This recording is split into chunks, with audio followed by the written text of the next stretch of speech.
They see my disability, I see my ability. They call me disabled, I call myself differently abled. There are some incidents that happen in your life. Those incidents break you, deform you, but they mold you into the best version of you. And the same thing happened to me. I was 18 years old when I got married. My father wanted me to get married. And all I said was, if that makes you happy, I'll say yes. And of course, it was never a happy marriage. Just about after 2 years of getting married, I met a car accident. Somehow my husband fell asleep and the car fell in the ditch. He managed to jump out, saved himself. I'm happy for him. But I stayed inside the car and I sustained a lot of injuries. The list is a bit long, don't get scared. The wrist was fractured. Shoulder bone and collarbone were fractured. My whole rib cage got fractured. And because of the rib cage injury, lungs and liver were badly injured. I couldn't breathe. I lost urinary bowel control. That's why I have to wear the bag wherever I go. 3 vertebrae of my backbone were completely crushed, and I got paralyzed for the rest of my life. I finally ended up in a hospital where I stayed for 2.5 months. I underwent multiple surgeries. One day, doctor came to me and he said, well, I heard that you wanted to be an artist, but you ended up being a housewife. I have a bad news for you. You won't be able to paint again because your wrist and your arm are so deformed, you won't be able to hold a pen again. Next day, doctor came to me and said, your spine injury is so bad, you won't be able to walk again. Because of your spine injury and the fixation that you have in your back, you won't be able to give birth to a child again. That day, I was devastated.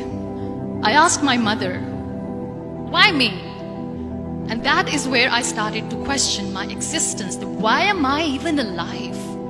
And that is where I realized that the words have the power to heal the soul. My mother said to me, this too shall pass. God has a greater plan for you. I don't know what it is, but He surely has. And in all that distress and grief, somehow or the other, those words were so magical that they kept me going. One day I asked my brothers, I know I have a deformed hand, but I'm tired of looking at these white walls in the hospital and wearing these white scrubs. I'm getting tired of this. I want to add more colors to my life. I want to do something. Bring me some colors, bring me some small canvas. I want to paint. So the very first painting I made was on my deathbed, where I painted for the very first time. It was not just an art piece or just my passion. It was my therapy. And then I was discharged and I went back home. And I went back home and I realized that I have developed a lot of pressure ulcers on my back and on my hip bone. I was unable to sit. There were a lot of infections in my body, a lot of allergies. So doctors wanted me to lie down on the bed straight for not 6 months, for not 1 year, for 2 years. I was bedridden, confined in that one room, looking outside the window, listening to the birds chirping, and thinking maybe there will be a time when we'll be going out with the family and enjoying the nature. That was the time where I realized how lucky people are. That is the time where I realized that the day I'm going to sit, I'm going to share this pain with everyone to make them realize how blessed they are, and they don't even consider them lucky. That day I decided that I'm going to fight my fears. We all have fears. Fear of unknown, fear of losing people, fear of losing health, money. We want to excel in career, we want to become famous, we want to get money. We are scared all the time. So I wrote down one by one all those fears. And I decided that I'm going to overcome these fears one at a time. You know what was my biggest fear? Divorce. I was trying to cling on to this person who didn't want me anymore, but I said no. I have to make it work. But the day I decided that this is nothing but my fear, I liberated myself by setting him free. And I made myself emotionally so strong that the day I got the news that he's getting married, I sent him a text that I'm so happy for you and I wish you all the best. And he knows that I pray for him today. Number 2 was, I won't be able to be a mother again. And that was quite devastating for me. But then I realized there are so many children in the world, all they want is acceptance. So there is no point of crying, just go and adopt one. And that's what I did.